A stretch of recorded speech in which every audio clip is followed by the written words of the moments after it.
Muy buenas noches, señoras y señores. El gusto de saludarlos.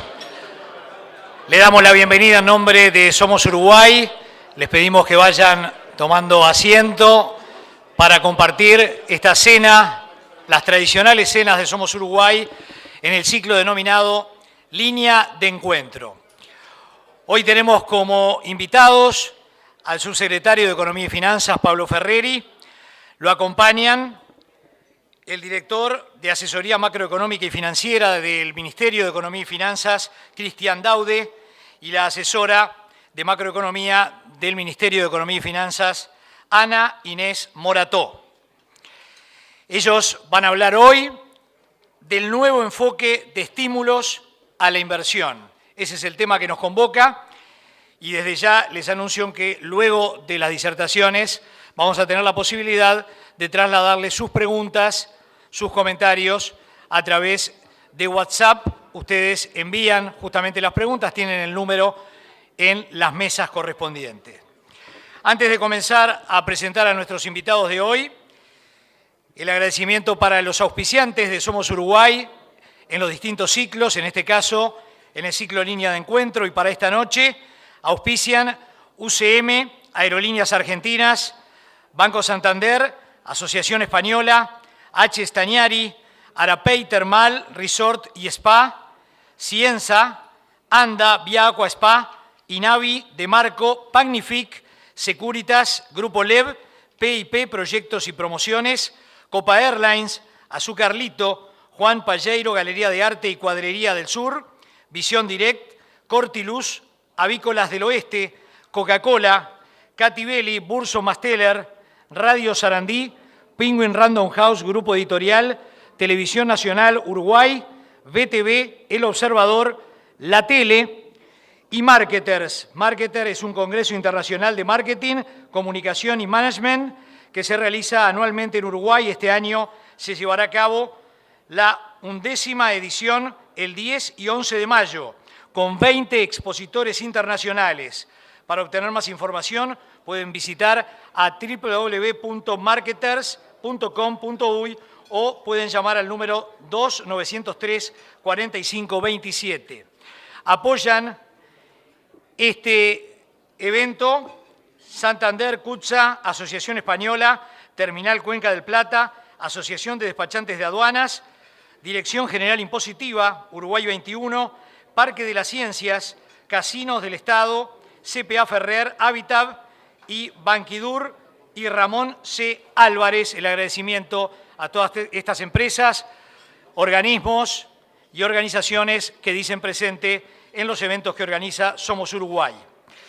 También tenemos que agradecerle a quienes brindan sus obsequios a nuestros disertantes, un libro de Penguin Random House, Grupo Editorial, un cuadro de Juan Palleiro, Galería de Arte y Cuadrería Al Sur, una sesión de masajes en Via Aqua Spa y también a Vinos Finos H. Stagnari, que hace presente su vino Gran Guarda Vinos Finos H. Stagnari. Y también ustedes, los invitados en Línea de Encuentro, tendrán la posibilidad de participar en un sorteo que realizaremos después de las disertaciones. Participan quienes entregaron la tarjetita particular o personal a la entrada al salón. Allí tenemos los obsequios de Penguin Random House, Via Aqua, H. Stagnari y UCM. Reiteramos que las preguntas las pueden hacer a través del 092 21 20 12, a través de WhatsApp. Nosotros se las vamos a trasladar a nuestros invitados y que ustedes podrán ver este evento del ciclo Línea de Encuentro a partir del viernes 4 de mayo a través de la web de Somos Uruguay, www.somosuruguay.com.uy. Vamos a convocar al director de Somos Uruguay, Mario Lev, para que les dé la bienvenida. También luego vamos a estar presentando a nuestros invitados de hoy. Mario.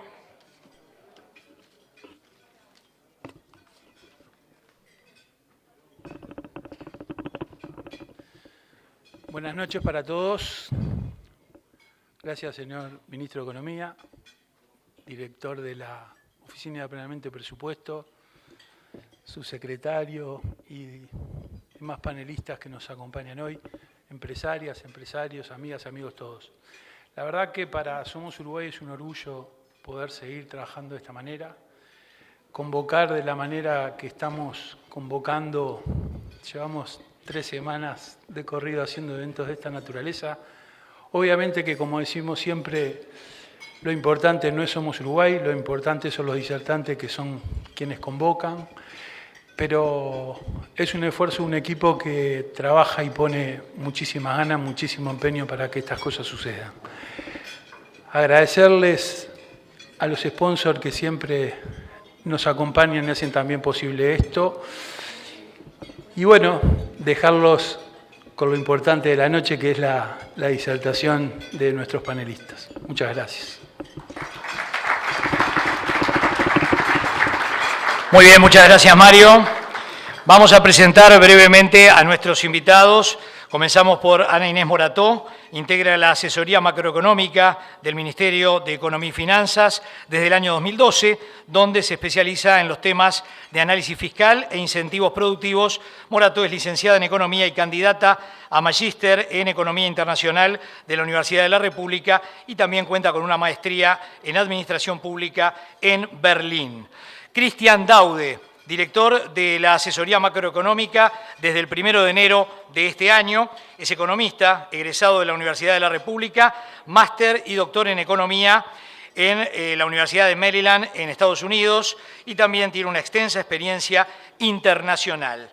Y antes ya de presentarlo y pedirle que comience con esta disertación, Pablo Ferreri, subsecretario de Economía y Finanzas, desde el 4 de marzo de 2015, fue director de rentas de la Dirección General Impositiva entre 2010 y 2014, presidente del Centro Interamericano de Administraciones Tributarias en el periodo 2010-2011, contador público, egresado de la Universidad de la República. Tiene la palabra entonces el subsecretario de Economía, Pablo Ferreri.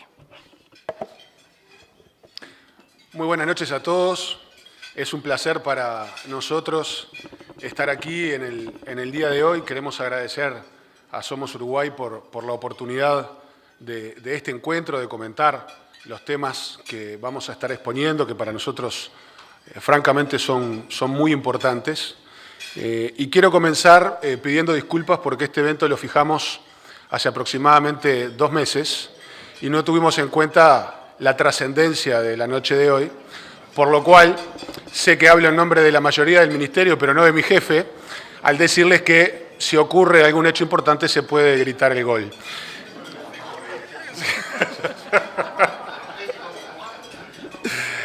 Hechas estas aclaraciones,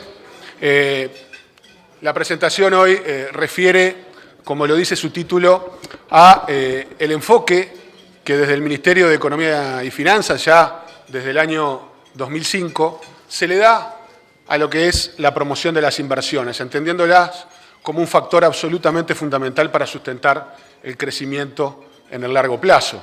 Y esa no es una mirada puntual sobre una arista en particular, sino que es o requiere un enfoque integral, una mirada multidimensional. Uruguay está atravesando en estos momentos el círculo virtuoso de crecimiento con equidad más prolongado de su historia contemporánea. Y esto le ha permitido a Uruguay, desde el último trimestre del año 2003 hasta la fecha, crecer. La tasa de crecimiento prácticamente en este periodo ha cuadriplicado la tasa promedio de crecimiento de la segunda mitad del siglo XX. Pero esto ha ocurrido al mismo tiempo que mejoran los indicadores de desigualdad, de concentración del ingreso y de desarrollo humano. Crecimiento y equidad y crecimiento son las dos caras de una manera que tienen que estar presentes generando ese círculo virtuoso para poder hablar del verdadero desarrollo. Círculo virtuoso que reafirma el rumbo a seguir. Para Uruguay estas dos cosas son imperiosas. Es absolutamente fundamental crecer, pero también es absolutamente necesario repartir de manera justa y equitativa los frutos de ese crecimiento. Porque si bien es cierto que solamente las sociedades que distribuyen entre todos sus integrantes de manera equitativa los frutos del crecimiento y que por lo tanto de esa manera pueden sustentarse en el largo plazo niveles de crecimiento adecuados, también es cierto que solamente aquellas sociedades que logran crecer de manera sostenida en el tiempo pueden mantener niveles sustentables de equidad y cohesión social. Por eso el crecimiento económico es condición no suficiente, pero absolutamente necesaria para tender hacia un mayor desarrollo social. Y en un contexto internacional volátil, incierto, con mayores dificultades, es claro, absolutamente necesario tener claro el rumbo estratégico a seguir. Y estando claro el rumbo de crecimiento con equidad, de equidad y crecimiento, no podemos pensar que en una realidad diferente, porque luego de una década y media de crecimiento económico, la realidad es absolutamente distinta a lo que era al inicio de este ciclo, que las herramientas siguen siendo exactamente las mismas. Para realidades distintas, teniendo un rumbo claro, las herramientas pueden variar o puede ser necesario ajustarlas. Por lo tanto, no alcanza con hacer más de lo mismo, sino que se requieren respuestas nuevas para realidades diferentes. Sería un profundo error de gestión, pero sobre todo un profundo error político, pensar que haciendo más de lo mismo ante una realidad diferente vamos a poder preservar lo mucho que hemos logrado y sobre todo proyectarnos hacia adelante con mayor intensidad y nuevos impulsos.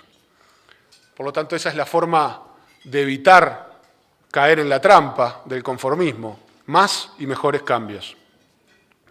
Y hoy queremos centrarnos, como les decíamos, en una faceta absolutamente fundamental de ese círculo virtuoso y que tiene que ver con el crecimiento económico y, por lo tanto, con el factor que lo explica en su mayoría en este ciclo de bonanza que Uruguay ha atravesado y que es lo que permite que se perpetúe en el mediano y largo plazo. Y nos referimos a las inversiones productivas, tanto de bienes como de servicios. Solamente a través de la inversión productiva podemos apuntalar procesos sostenibles y sustentables de crecimiento económico.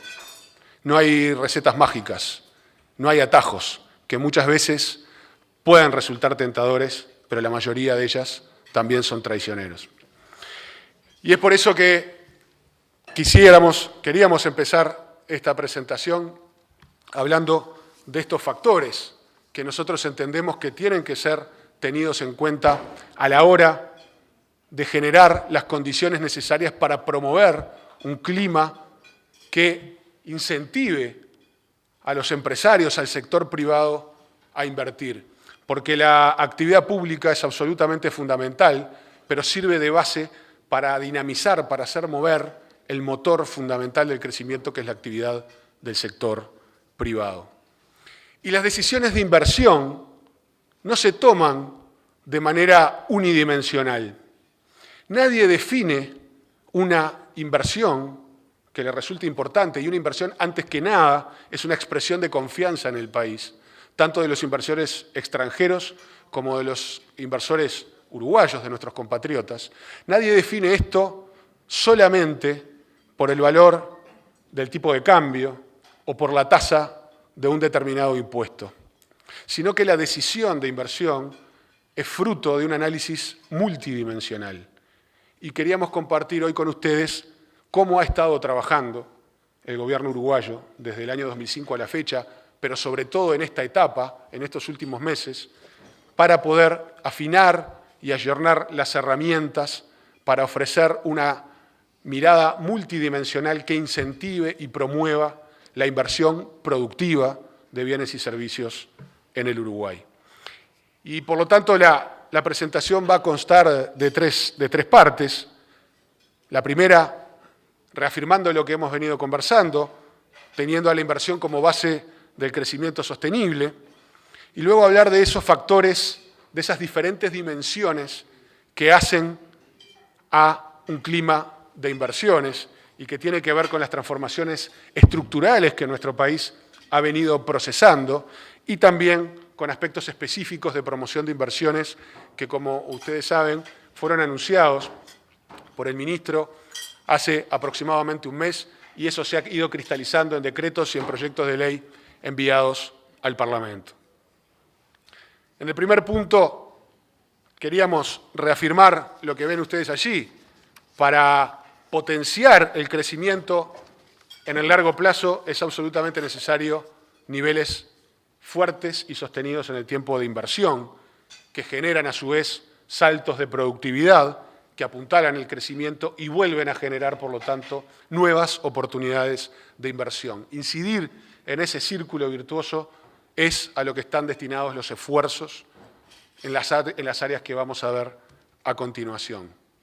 Como decíamos, Uruguay está atravesando el ciclo de crecimiento más largo y más intenso de su historia contemporánea. Allí ven diversas líneas en la gráfica, todas ellas de mayor o menor longitud, pero la más grande, la que está en un azul más intenso, que es la más pronunciada, a la vez de la más extensa, es el ciclo de crecimiento económico que estamos atravesando hoy en Uruguay. Es, reitero, el más importante de nuestra historia contemporánea. Y no es casualidad que eso ocurra al mismo momento que Uruguay está experimentando el ciclo de recepción de inversiones también más importante de nuestra historia contemporánea. Allí vemos los niveles de inversión a lo largo del tiempo, y esto es importante verlo en el largo plazo. Podemos ver cómo, mientras el promedio de inversiones en nuestro país entre el año 85 y 2006 fue del 15% del PIB anual, cuando además en la segunda mitad del siglo XX fue incluso algo menor, ubicándose entre 12 y 13%, en la última década ese porcentaje estuvo algo por encima del 20%. Inversiones productivas que colaboran a sostener y potenciar el crecimiento económico. Ese fue un poquito. Como les decíamos, esto ocurre de la mano de mayores niveles de desarrollo humano.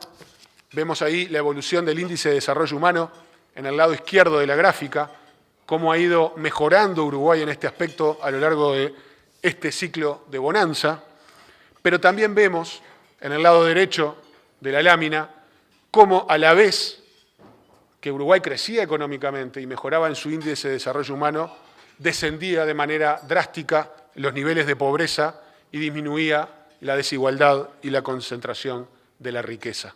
Crecimiento y equidad. Equidad y crecimiento. Y por eso es que insistimos en la necesidad, en la oportunidad de hablar de los temas de la inversión, sobre todo cuando vemos a los tres motores del crecimiento y su comportamiento en los últimos años. Allí vemos la evolución de las exportaciones, del consumo y de las inversiones. A la izquierda vemos la evolución de las exportaciones y cómo las mismas han crecido y no han parado de crecer. Y eso incluso en el mes de abril, con sequía mediante y con menor exportación de soja, Uruguay mantiene niveles de exportación importantes. En el acumulado entre enero y abril de este año las exportaciones han crecido un 12% porque la exportación de los otros rubros ha más que compensado lo que ha ocurrido con la soja.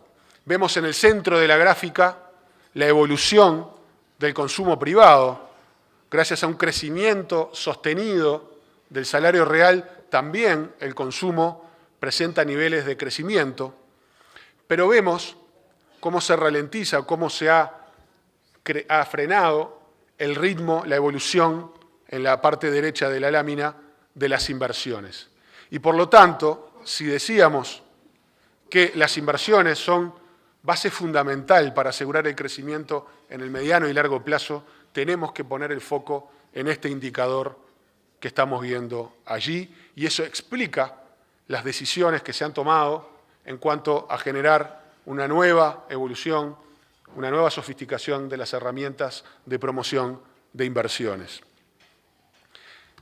Y hablábamos de un enfoque multidimensional, y el primer activo que Uruguay tiene es su calidad institucional. No es menor que Uruguay se ubique en los primeros lugares del continente americano y en lugares destacados en el mundo en lo que tiene que ver con la calidad de gobernanza, con la calidad de sus instituciones democráticas, con la baja percepción de corrupción, con lo que tiene que ver con el imperio de la ley, con el Estado de Derecho, con el índice global de paz, con la libertad de prensa o con el índice de libertad económica. Estos niveles de calidad institucional pesan a la hora de definir a dónde radicar una inversión. Y este es un activo que los uruguayos hemos construido a lo largo de décadas y sobre el cual siempre es importante seguir trabajando e insistiendo para preservar estos niveles de calidad institucional. En segundo lugar, un factor fundamental es el orden macroeconómico que inspira confianza. Como decíamos, una inversión, antes que nada, es una expresión de confianza.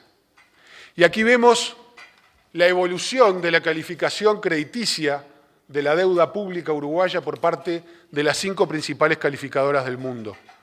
Hoy Uruguay tiene el grado inversor, y en algún caso escalones por encima del grado mínimo inversor, por parte de las 5 principales calificadoras del mundo. Confianza. Confianza en el Uruguay y en los uruguayos. Este también es un factor fundamental sobre el cual se ha trabajado mucho, no es algo que haya caído del cielo. Esto significa trabajo que genera confianza.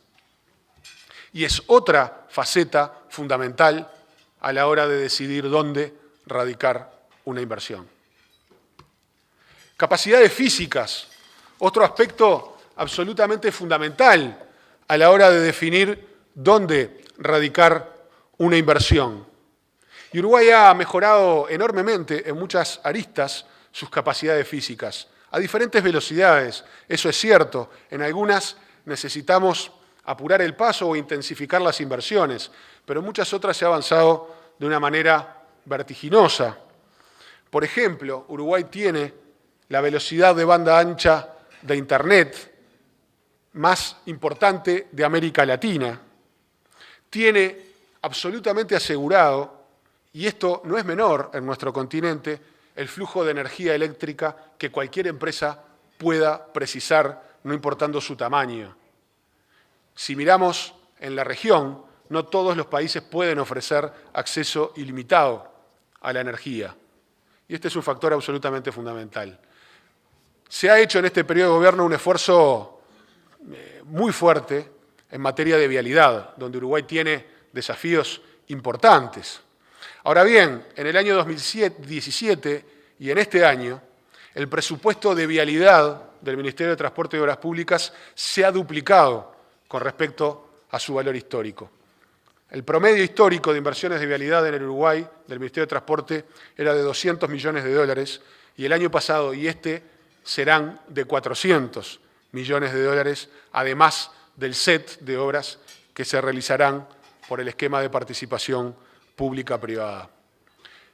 Pero hablando de un esquema multimodal de cargas, también es fundamental contar con otros instrumentos de transporte como un ferrocarril de última generación que permita abaratar costos de transporte de la zona centro-norte del país hacia el puerto de Montevideo, o también los esfuerzos que se están haciendo en infraestructura social. Se estarán invirtiendo más de 400 millones de dólares en proyectos de participación público-privada para la construcción de nuevos CAIF, escuelas, jardines de infantes, centros politécnicos y centros polideportivos a lo largo y ancho de nuestro territorio. Esta infraestructura social también colabora a la cohesión de nuestra sociedad y es un factor relevante también a la hora de definir en qué tipo de sociedad alguien quiere radicar una inversión. Estos son algunos aspectos sobre los cuales hemos estado trabajando en esa mirada multidimensional. Ahora seguiremos comentando otras reformas estructurales y le cedo la palabra a Cristian. Muchas gracias, Pablo. Buenas noches. Es un placer estar acá. Yo quisiera en mi presentación hacer un poco de énfasis en las transformaciones, en el marco de políticas y las políticas de apoyo al sector productivo y del clima de negocios, el desarrollo del clima de negocios en los últimos años. ¿Y por qué ponemos énfasis en la evolución? En gran parte porque las políticas tienen que adaptarse tienen que ser flexibles en el sentido de adaptarse a nuevos entornos, a cambios en el mundo, a cambios en la propia estructura productiva, en el mundo empresarial en el que vivimos, y a su vez porque para sostener un ritmo de crecimiento muchas veces es necesario repensar, aprender, modificar, mejorar las formas en cómo el sector público crea el clima y da apoyo a la inversión privada en el país. ¿Por qué? Por un lado, porque muchas veces las propias políticas exitosas que crean condiciones para una nueva inversión, para una nueva actividad, para la innovación en procesos, crear un nuevo producto, tienen un efecto que es transitorio sobre la tasa de crecimiento. O sea, cualquier modificación de ese punto de vista acelera las inversiones, acelera el crecimiento económico, pero es difícil pensar de acá a la eternidad que un cambio de ese tipo eleve de por vida la tasa de crecimiento de la economía. Con lo cual, nosotros tenemos que pensar siempre en cuáles son las nuevas actividades nacientes, cuáles son las políticas que faltan, cuáles son los bienes públicos que faltan para dar apoyo a nuevas actividades, a nuevos impulsos que nos permitan llegar nuevamente a una senda de crecimiento mayor en el crecimiento económico. De ese punto de vista, concibimos las políticas y pensamos que el marco de políticas de apoyo a la transformación productiva tiene que ir evolucionando a medida que las condiciones van cambiando. En el largo plazo, esto implica obviamente, como decía Pablo antes, un apoyo multidimensional y multisectorial para el sector productivo. Y en el largo plazo, estas son las políticas que al final son mucho más importantes desde el punto de vista de la competitividad y del crecimiento que medidas que pueden ser sobre una dimensión solamente, por ejemplo, de abaratamiento de costo de un insumo o competencia vía precios exclusivamente. Entonces, sin menospreciar obviamente la importancia en el corto plazo de esos factores, es importante pensar los apoyos de la política pública sobre estas distintas dimensiones de la competitividad y el clima de negocios. Y si pensamos en cuáles son estas transformaciones necesarias, acá estamos pensando en una serie de acciones en distintos niveles, en distintas dimensiones, que requieren de esfuerzos coherentes entre sí, pero que son diferentes. ¿Sí? Por ejemplo, si pensamos en lo que está ahí en la base de esa pirámide, lo que tiene que ver con el clima de negocios, con costos directos e indirectos para las empresas, para tomar decisiones de inversión, estamos pensando sobre todo en políticas transversales, instrumentos que son de alguna manera neutrales según la actividad para la toma de decisión. Eso facilita, digamos, básicamente el clima de negocios y el clima de inversión. Pero todo el sistema no es neutral desde el punto de vista de cuáles son las inversiones que se hacen. ¿Por qué? Porque por un lado, y ahí es importante focalizar los apoyos, están aquellos que son sectores específicos, que son, dada su importancia en la estructura productiva, y son sectores en general en los cuales el país ha demostrado tener capacidad de producir, de competir, de insertarse en el mundo, pero sectores en los cuales nuevas actividades pueden nacer y pueden darse nuevos dinamismos. Esos sectores son importantes desde el punto de vista estratégicos y requieren de políticas más focalizadas y apoyos más dirigidos. Y por otro lado, en todo aquello que tiene que ver con los incentivos, y Ana Inés va a hablar sobre todo en su parte de eso, pero también es importante pensar los incentivos fiscales y en otras dimensiones del punto de vista de optimizar el uso de los recursos, el impacto que tienen los mismos, ¿no? Pensando en los objetivos no solamente en volumen de inversión, sino también en calidad y en otros aspectos que tienen que ver con los objetivos de desarrollo del país, ¿no?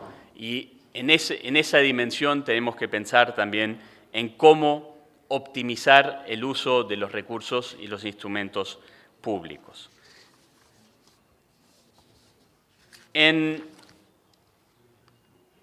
Si nosotros miramos qué es lo que ha sucedido en la última década o desde el 2005 a la fecha, claramente se ha dado una creación importante y una agenda muy importante de políticas públicas y transformaciones en términos de los incentivos para la inversión y el clima de negocios. No voy a enumerar todas ellas porque están ahí las ven en la lámina, pero por ejemplo algunos cambios fueron importantes en términos de crear un clima de inversión propicio. Por ejemplo, podemos pensar en la reforma tributaria de 2007, que muchas veces es recordada por su dimensión en la equidad y con la creación del impuesto de renta de personas físicas, pero también tuvo un componente muy importante de simplificación tributaria, de eficiencia desde el punto de vista de la inversión, que generó las condiciones para la inversión productiva en el país, o mejoró las condiciones para la inversión productiva en el país, de la mano del decreto de implementación de la ley de inversiones, que es un instrumento que existía, Ana Inés va a hablar de esto más en detalle, pero que fue catalizador para el proceso de inversión que mostraba Pablo en las láminas anteriores. Entonces, a veces también, eso solamente para señalizar dos cambios importantes y que de alguna manera se potenciaron y se coordinaron. Entre ellos, con la vieja estructura tributaria, el decreto de la ley de inversiones hubiese sido menos efectiva si no hubiésemos hecho la reforma tributaria y viceversa. La reforma tributaria no hubiese dado tantos frutos si no hubiésemos tenido también una buena política de inversiones. Entonces, desde ese punto de vista, es importante pensar en un conjunto coherente de políticas de apoyo, de un esquema integral de apoyo a la inversión. Uruguay se lo ha estado dando en el tiempo, como por ejemplo con otros instrumentos de los que mencionaba, como las zonas francas, los parques industriales, las políticas de PPP y esquemas específicos de los sectores. Si vamos un poco a los cambios más recientes, todos estos cambios que hemos estado observando han llevado, creo que, a un nivel, digamos, de la necesidad. Existía ya un gabinete que coordinaba, digamos, los temas de transformación productiva y competitividad, pero a fines del año 2016, con la creación de la Secretaría y un organismo realmente que esté revisando, digamos, reglamentaciones, regulaciones, está haciendo del día a día una coordinación entre quienes implementamos las políticas y también creando recomendaciones de políticas. Hemos dado un salto importante en coordinar acciones concretas dentro de lo que es el Sistema Nacional de Transformación Productiva y Competitividad. Dentro de esto está implícito de que muchas veces los desafíos que enfrentan las empresas uruguayas para mejorar su competitividad tienen que ver con también la fragmentación dentro del sistema público y a veces la falta de coordinación entre los distintos esfuerzos de los ministerios que actualmente con el nuevo esquema estamos tratando y impulsando de subsanar. O sea, esa visión multidimensional ahora tiene también un espejo en las políticas públicas donde se coordinan estas acciones y se hace el esfuerzo para ser más coherente. Por ejemplo, si pensamos en un sector con una actividad nueva, ¿no?, que luego requiere, por ejemplo, de ciertas competencias de la mano de obra, de los trabajadores, etcétera, coordinar estas actividades, ¿no?, entre el sector que da, por ejemplo, el ministerio que da la política sectorial con el INEFOP, que podría ser el organismo que da el entrenamiento, las competencias a los trabajadores es importante desde ese punto de vista. Y la herramienta que hoy en día tenemos, creemos que va a ayudar mucho en esa dirección. También acá es importante destacar la importancia del diálogo con los actores sociales y con el mundo empresarial para definir, por ejemplo, lo que son las hojas de ruta sectoriales.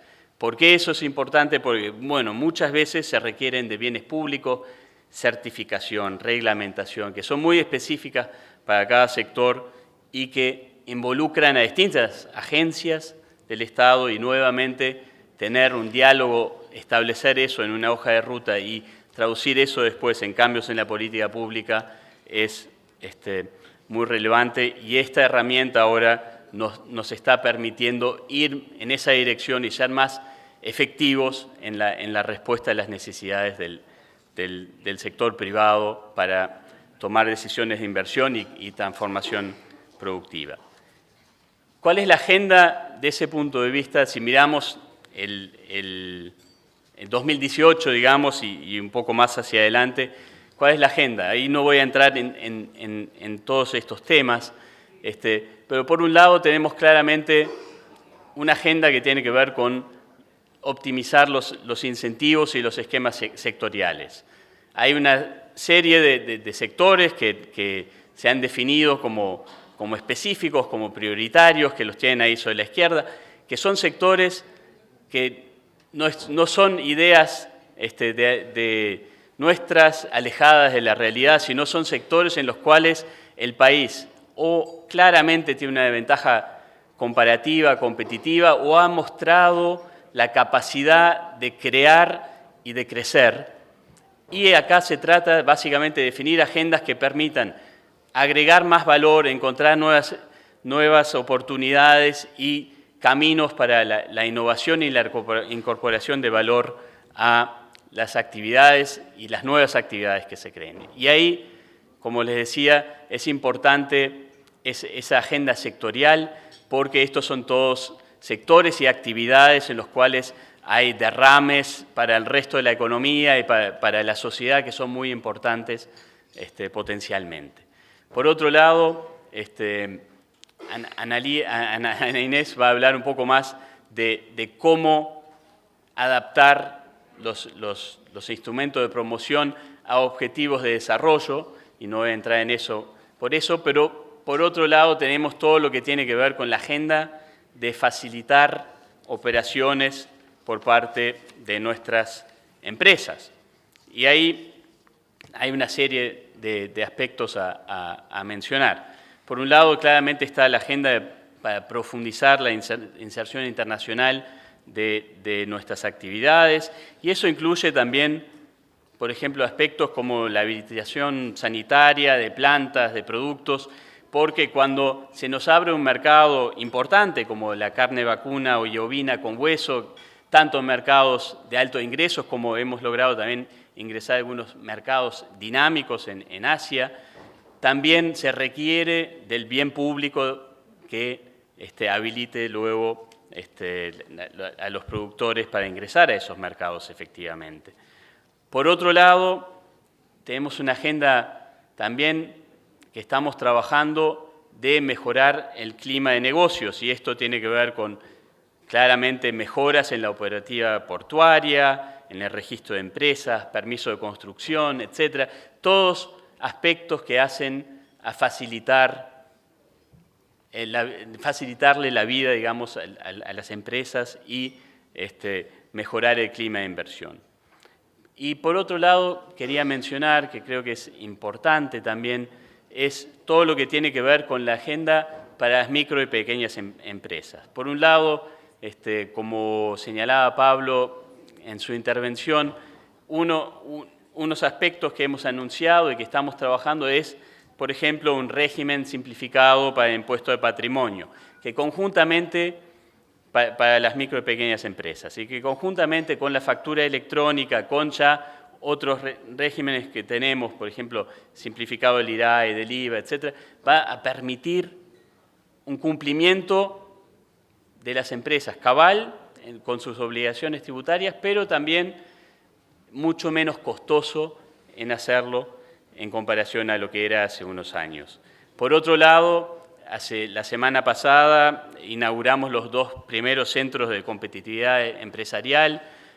Bueno, Álvaro los inauguró, y eso también es un cambio muy importante en cómo le estamos dando apoyo a las micro y pequeñas empresas en el territorio, ¿no? Eso se trata básicamente de una presencia del sistema de transformación productiva en el territorio que, por un lado, da un apoyo sistemático, ayuda a hacer planes de negocio, seguimiento, etcétera, y opera como una ventanilla única para los programas que tiene el Estado uruguayo hoy en día. Entonces, eso también es un cambio importante de apoyo a las micro y pequeñas empresas del país, que tan importantes son para crear fuentes de trabajo y nuevas actividades en el país.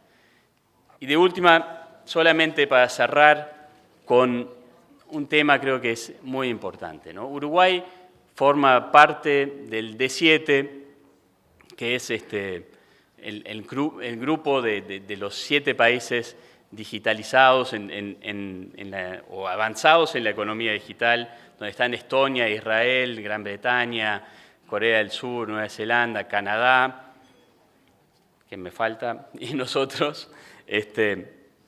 Y claramente esto, por un lado, es clave para el país como posicionarnos como marca de país para atraer inversiones, etcétera, pero atrás de esto también está el reflejo, y ahí los tienen en varias dimensiones, no solamente productivas, pero también sociales, de lo que ha sido el esfuerzo sostenido del país por cerrar la brecha digital, por ser un líder en temas tanto de infraestructura, pero también como de desarrollo de contenido y avanzar en una cultura más innovadora de nuestra población. Y eso hoy en día nos está dando una capacidad y un espacio, una ventana de oportunidades para aprovechar la tecnología, para hacer frente a algunas de las tendencias que estamos viendo hoy en día en la economía mundial, ¿no? Por un lado, usar la inteligencia artificial para crear oportunidades y transformar lo que es la información en conocimiento. Y esos son 2 temas importantes, tanto para el mundo empresarial en sí, pero también para la sociedad en su conjunto. Y para cerrar con esto, simplemente tener claro, digamos, el esfuerzo importante y la oportunidad que representa todo el avance que hemos hecho en esta dimensión de cerrar la brecha digital para la sociedad, o sea, para que todos podamos aprovechar las oportunidades, pero también porque acá hay una ventana de oportunidad. Como decía Pablo, nosotros estamos en la frontera en muchos casos, y eso lo representa nuestra integración al D7, en lo que tiene que ver con la agenda digital. Y ahí hay una gran oportunidad que también tenemos que aprovechar de acá adelante. Gracias. Bueno, estaba nerviosa que iba a hablar tercera y todavía no les habían traído la comida, pero veo que está viniendo, así que eso espero que ayude a que disfruten un poco más la presentación. Bueno, antes que nada, muchas gracias. Es un gusto estar acá, poder compartir alguna información y algunas reflexiones sobre un tema en el que hemos trabajado mucho desde la asesoría macroeconómica, y es un tema que personalmente me parece apasionante porque está en la intersección entre lo que es el sistema productivo y lo fiscal, que son 2 cosas que me parece que en las que se juega gran parte del partido de cómo viven los uruguayos y de qué nivel de desarrollo podemos aspirar. Muchos de ustedes estarán al tanto, este año se cumplen 20 años desde la Ley de Promoción de Inversiones del año 98, y nos parecía que eso ya de por sí era una buena ocasión para pensar un poco sobre el régimen, las reglamentaciones que ha ido teniendo en 2007, en 2012, y la reglamentación nueva en la que estamos trabajando y que la semana que viene seguramente ya esté disponible. Entonces queríamos contarles un poquito sobre esta nueva reglamentación, pero sin perder de vista una visión un poco más general, un poco más histórica de dónde venimos, hacia dónde queremos ir. Ahí en el gráfico pueden ver la inversión promovida en el marco de regímenes promocionales desde el año 74. Lo que había antes de la ley del 98 era un régimen que era específico para inversiones industriales, con características similares a lo que es hoy la COMAP, en cuanto al tipo de incentivos que se daban, pero específico para proyectos industriales. A partir del 98, la gran novedad fue que todos los sectores, las empresas de cualquier sector podían obtener beneficios en este marco. Pero es bien claro, al ver la inversión promovida y los proyectos, que hubo un cambio bien importante, un punto de inflexión en el 2007, entre los primeros 10 años de COMAP, de la Comisión de Aplicación de esta ley, y los segundos 10 años. Entonces está bueno preguntarnos un poco qué pasó ahí.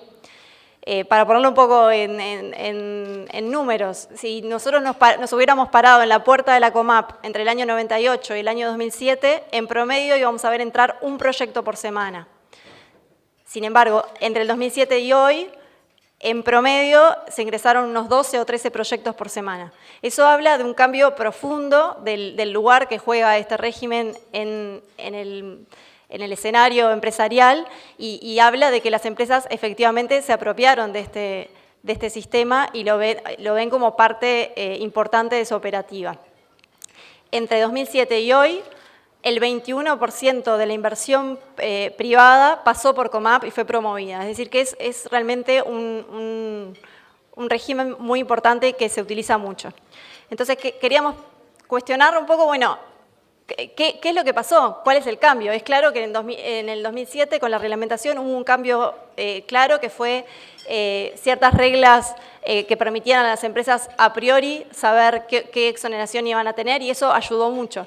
Pero desde el punto de vista de la política pública, de la bondad del diseño de estos incentivos, está bueno preguntarnos, bueno, ¿qué es lo que está atrás de esta revolución que implicó el decreto 2007 y que también y que el 2012 lo que hizo en realidad fue profundizar algunos de los aspectos que ya venían de antes?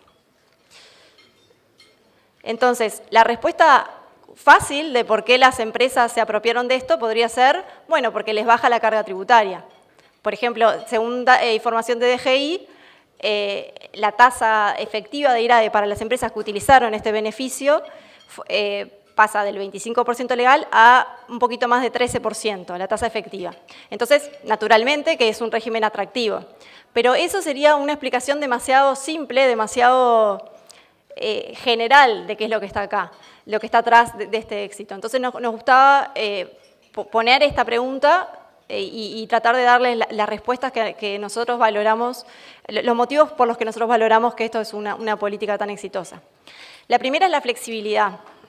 El régimen, saben que es flexible en varios aspectos, pero uno en el que me gustaría ahondar es en su capacidad de responder a lo que está pasando. No es una cosa que se diseña en Colonia y Paraguay, sino que hay una interacción con las empresas. La gente que trabaja en COMAP tiene mucha interacción con empresas y tiene el feedback de qué cosas complican, qué cosas sería bueno hacer diferente, y creo que eso es algo muy importante y se enmarca en algo en lo que queremos avanzar en todas las políticas públicas, que es la política pública basada en evidencia. O sea, tener información de cómo las cosas se están aplicando y cómo las cosas se pueden hacer mejor para tener un mejor efecto.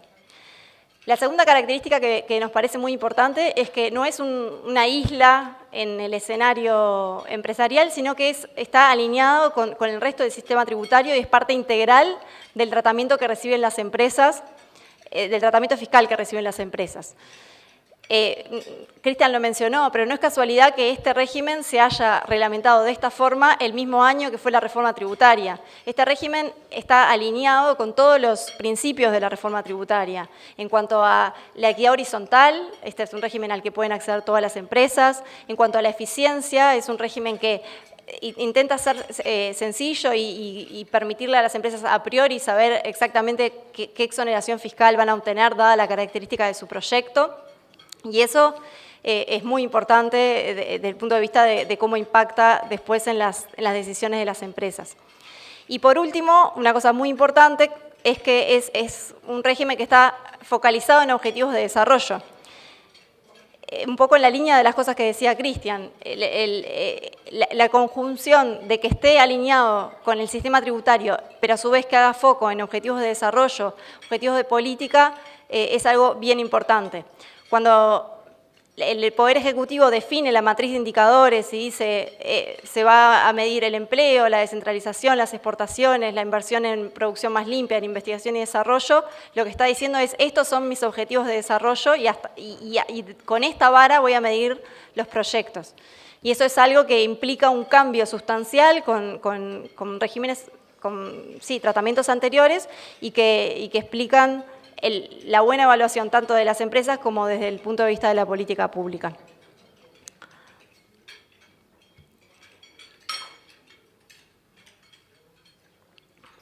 Entonces, con este marco, o sea, el énfasis en estas tres cosas, nos parece que es una buena óptica para, a partir de ahí, contarles algunas de las transformaciones que van a estar en el nuevo decreto que va a estar la semana que viene, seguramente ya disponible. Me voy a centrar en 4 transformaciones, 2 de ellas se refieren a indicadores y las otras son más generales. La primera línea de transformaciones de las que les quiero hablar tiene que ver con el indicador de empleo. Como mencionó Pablo hoy, el empleo es en este momento uno de los grandes desafíos macroeconómicos desde el punto de vista del manejo macro que tenemos. Si bien la tasa de empleo en términos históricos sigue estando alta, ha tenido un descenso claro con respecto a los máximos que alcanzó en 2014 y estamos hoy en los niveles de 2008-2009. Eso es un tema que nos preocupa desde el manejo macroeconómico y que nos parece que con algunos cambios este régimen tiene más potencia para atacar este problema. Entonces, una de las cosas que se va a hacer a partir del próximo decreto es un aumento en la ponderación de este indicador, que pasa de 30% a 40%. ¿Esto qué quiere decir en números? Quiere decir que un proyecto que obtenga el máximo puntaje en el indicador de empleo, es decir, que sea un proyecto intensivo en empleo, va a obtener una exoneración en el IRAE equivalente a 47% de su inversión. Esto creemos que esto lo va a hacer más atractivo para las empresas utilizar este beneficio y apostar por proyectos de inversión que generen empleo. Por otro lado, otra cosa en esto que les decía de la flexibilidad y la política basada en evidencia y el ida y vuelta desde COMAP de la realidad de las empresas, otra de las cosas que vamos a hacer es simplificar el cómputo de empleo. Ustedes recordarán que en 2012 uno de los cambios que se implementó fue los que presentan proyectos seguro lo tienen muy claro, lo de las unidades de cuenta de empleo. Básicamente lo que se hacía era ponderar diferente el empleo según el nivel salarial. Esto, si bien tiene un objetivo que puede ser compartible, la evaluación que hacemos es que para las empresas a veces resultaba difícil comprometerse a una generación de empleo con un nivel salarial determinado y el control de eso para la empresa y la proyección de eso resultaba complicado. Entonces, en un escenario en que además la tasa de desempleo es especialmente alta entre la población no calificada, nos parecía que eso era una cosa a rever y lo que vamos a hacer es pasar a una lógica más similar a la del decreto anterior en el sentido de que un empleo se computa como uno en todos los casos. Pero se mantiene la lógica de bonificar adicionalmente la contratación de los colectivos, de aquellos grupos que tienen problemas de empleo a nivel general, como son las mujeres, los jóvenes, los trabajadores rurales, y vamos a incorporar ahora a las personas con discapacidad, que era una aspiración que hacía tiempo que teníamos, pero que era difícil de implementar, y bueno, el Ministerio de Trabajo con Pronadi se están trabajando y va a ser posible implementarlo, con lo cual ese va a ser otro de los colectivos que van a tener un puntaje adicional.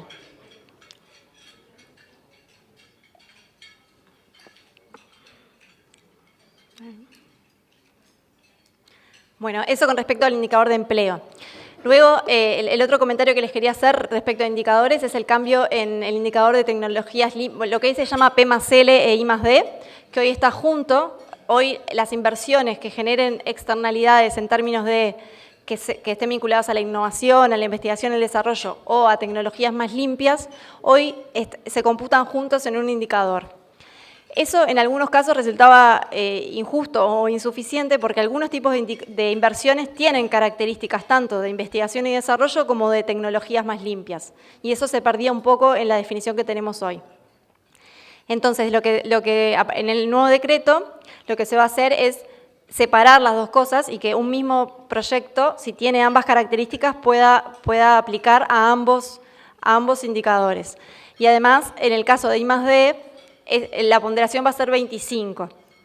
Hoy la ponderación de ambos juntos es 20%, ahora va a ser 20% de tecnologías limpias y 25 I+D+I, con lo cual en total se juegan 45 puntos, 45% de la matriz en estos dos indicadores. Esto, junto con lo del empleo, nos parece que son cambios que van en la dirección correcta en el sentido de focalizar en estos objetivos de desarrollo de los que hablaba Cristian. Y en particular en esto último que decíamos de tecnologías limpias e I+D, es un claro caso en el que un incentivo de este tipo puede cambiar la decisión del empresario en un sentido socialmente deseable, de invertir en un bien o en un tipo de proceso productivo que quizás en ausencia del incentivo no lo haría. Luego, los otros comentarios que les quiero hacer tienen que ver, uno de ellos con el uso del beneficio. ¿Qué pasa? Podemos tener el mejor diseño de incentivos y de indicadores, pero si las empresas al final del día no pueden utilizar el beneficio porque, por ejemplo, la renta que tienen no les alcanza para usarlo en el plazo que se les da, eso es como hacerse trampas al solitario. Entonces, en esto que les decía de que monitoreamos continuamente el uso y cómo esto funciona después en la cancha, se identificaron básicamente dos casos en los que podíamos hacer cosas para mejorar la posibilidad de uso del beneficio por parte de las empresas. Uno de ellos, que es una cosa general que vamos a hacer para todas las empresas, es darle la posibilidad de que por su sola voluntad puedan suspender el plazo por un año en los casos, por ejemplo, que la empresa sepa que, en su declaración de IRAE sepa que no tuvo renta o tuvo una renta muy baja, entonces puede hacer como un paréntesis y luego sigue corriendo el plazo. Eso va a ser de un año para las empresas que tengan hasta 5 años de plazo y 2 años para los que tengan más de 5 años. Creemos que eso, mirando un poco la información micro de varias empresas, nos parece que puede cambiar un poco la perspectiva, especialmente en aquellos proyectos que por su maduración o por la forma en que se dan en el tiempo, tienen algunos periodos con baja renta al principio. Y por otro lado, una población que tiene problemas para terminar de usar el beneficio son las empresas nuevas, que si bien ya el diseño actual les da más plazo para la utilización del beneficio de IRAE, en algunos casos igual terminaban con un uso del beneficio menor que las empresas en marcha. Esto también por el tipo de inversión y el tipo de cadencia de generación de renta. Entonces, para el caso de las nuevas, además de esto que les decía de la suspensión del plazo que va a correr para todos, lo que se va a hacer es aumentar el porcentaje que pueden usar de su obligación de IRAE del periodo. Hoy ese porcentaje, todas las empresas pueden usar hasta 60% de su obligación del ejercicio, ¿sí? O sea, siempre tienen que pagar el 40% restante. A partir de este nuevo decreto, para las empresas nuevas, ese porcentaje va a subir a 80%, es decir, que solo tienen que pagar el 20% de la obligación del ejercicio, pero el resto lo pueden deducir por este concepto, y eso nos parece que va a ayudar mucho a las empresas nuevas y en definitiva, puede hacer en el margen que ciertas cosas, ciertos proyectos que tienen gran potencialidad y que hoy quizás por la cadencia financieramente no termina de cerrar el beneficio, esto va a cambiar bastante la ecuación para esas empresas. Y bueno, por último, comentarles beneficios para MIPES, que las MIPES, si bien esto es un régimen horizontal que pueden acceder todas las empresas, las MIPES notoriamente acceden menos, se presentan menos. Esto probablemente tenga muchas causales, entre ellas puede estar el desconocimiento o la percepción de que es costoso presentar un proyecto. En esas dos cosas estamos trabajando por otras vías, desde Transforma Uruguay, por ejemplo, que trabaja mucho más en la micro, en el intercambio con las empresas, va a haber un trabajo de informar mejor sobre estas cosas y hacerles saber a las empresas cómo pueden acceder a esto. Y por otro lado, también vamos a mejorar en lo que tiene que ver con la interfaz con el usuario, o sea, facilitarle a las empresas que sea más fácil pensar el proyecto, presentarlo y luego el control. Esto es algo en lo que estamos trabajando para todas las empresas, pero que pensamos que para las MIPES va a ser especialmente atractivo. Pero además, además, para las MIPES, hoy ustedes saben que ya tienen un beneficio adicional, que es que pueden o ir por una matriz simplificada que solo consiguiera empleo o obtener 10% más de lo que tendría una empresa en similares características. Lo que vamos a hacer a partir del próximo decreto es un 20% adicional, es decir, que una micro o pequeña empresa, al presentar su proyecto, va a tener un beneficio de IRAE 20% mayor de lo que tendría una empresa mediana o grande en iguales características. Así que eso, sumado con los otros cambios que ya les comenté, creemos que va a ser más atractivo el régimen y hacer que esto, que ya es como parte del escenario para las empresas medianas y grandes, pueda empezar a usarse un poco más por parte de las empresas más chicas.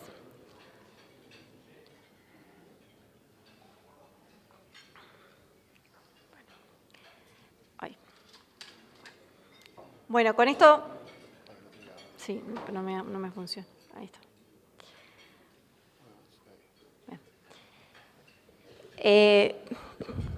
Bastante bien de tiempo.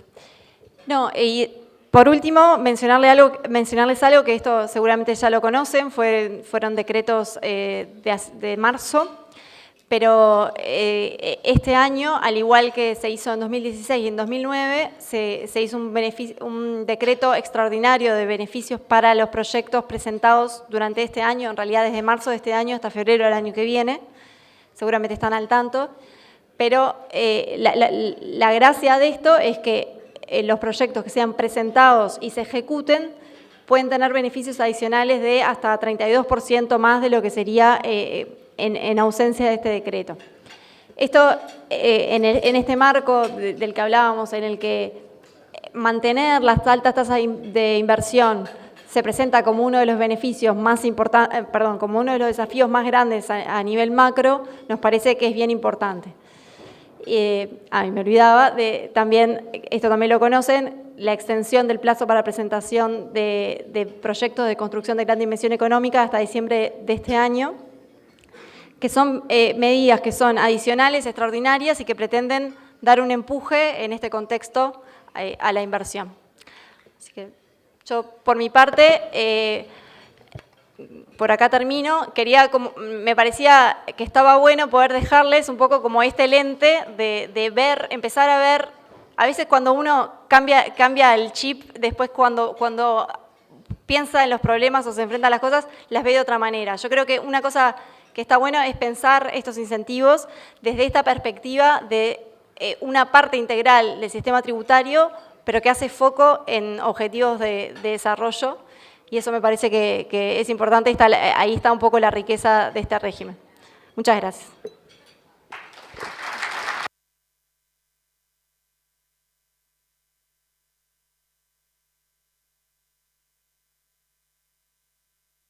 Queridos amigos, pretendíamos ir bajando el zoom desde el rumbo estratégico de la orientación de política, pasando luego por cambios estructurales en distintas dimensiones y terminar poniendo foco en los estímulos específicos a la inversión, pero entendiéndolos dentro de un marco general, dentro de un enfoque integral de promoción a las inversiones. Y reitero, de nada serviría hablar de una menor tasa tributaria si esto no se complementa con todas las otras aristas que mencionamos anteriormente. Todas ellas son importantes y en su conjunto forman un set de estímulos que genera el clima de negocios. Y está claro que los empresarios, cuando tienen los estímulos correctos, reaccionan de una mejor manera. Ana Inés comentaba el decreto de proyectos de gran dimensión económica. Nosotros detectamos dentro de esa baja de los niveles de empleo que uno de los sectores que mayor cantidad de puestos de trabajo había perdido era el de la construcción. Y por lo tanto se emitió en el año 16 para el año 17 un decreto que promocionaba las obras que superaran los 15 millones de dólares de construcción de viviendas u oficinas para la compraventa o para el alquiler. Se presentaron aproximadamente 60 proyectos que implican una inversión potencial de aproximadamente 1.900 millones de dólares. Y digo potencial porque los proyectos se tienen que ejecutar, pero reitero, aproximadamente 1.900 millones de dólares en aproximadamente 60 proyectos. Y uno hubiera pensado que esto ocurriría, por ejemplo, en la faja costera solamente. Pues bien, la mitad de los proyectos son en Maldonado, pero la otra mitad ocurren en Canelones y en Montevideo. Por lo tanto, un enfoque integral y general de estímulos a la inversión, pero también con medidas específicas. Y no quisiéramos cerrar sin hacer de vuelta un comentario general. En muchos aspectos estamos, dada la revolución tecnológica, que además ocurre con aspectos de disrupción muy fuertes, ante un cambio, ante algo que podemos decir que no es una época de cambio, sino un cambio de época. Pero probablemente sea la primera revolución tecnológica donde ser pequeño no sea una desventaja, sino que por el contrario puede implicar grandes ventajas competitivas. Pero para eso hay que estar preparado, hay que trabajar de manera proactiva. Y no es lo mismo enfrentarse a estas ventajas por parte de un país pequeño si no avanzó en lo que tiene que avanzar que como lo afronta Uruguay. No es lo mismo afrontar la revolución tecnológica siendo el tercer país exportador de software por habitante del mundo. No es lo mismo avanzar en estos aspectos estando en el grupo del D7, de los países más avanzados digitalmente. No es lo mismo avanzar teniendo al final del 2020 un gobierno 100% digital que no tenerlo. Y por lo tanto, en todos estos aspectos tenemos que seguir trabajando en la línea del rumbo estratégico que nos hemos trazado, de crecimiento con equidad, equidad y crecimiento. Y hoy pusimos foco en los aspectos vinculados al crecimiento, sabiendo que tiene que haber una preocupación especial por los más humildes, aquellos que tienen menos oportunidades, pero teniendo claro también que como país avanzaremos si avanza toda la sociedad, las grandes mayorías nacionales. Y es importante para nosotros también generar las condiciones de progreso y desarrollo para aquellos que trabajan, que arriesgan, que innovan, que invierten y que crean oportunidades de trabajo para sus compatriotas. Por lo tanto, trabajar en todos estos aspectos para nosotros es absolutamente fundamental, porque alcanzar mayores niveles de desarrollo requiere de un esfuerzo colectivo, porque no alcanza con políticas públicas y con un Estado que las lleve adelante si éstas no son apropiadas por el sector privado. En definitiva, el rol de la política pública es ese, lograr generar las condiciones para despertar las fuerzas que solo el sector privado puede llevar adelante y que puede generar las condiciones de desarrollo en una sociedad. Y para eso nuestra principal obligación, reitero, es generar las condiciones, el contexto, ese clima de negocios para que todo ello ocurra. Esta ha sido una muestra de lo que hemos estado trabajando en todos estos años, pero con foco en los cambios, en las herramientas que implican respuestas nuevas a problemas diferentes.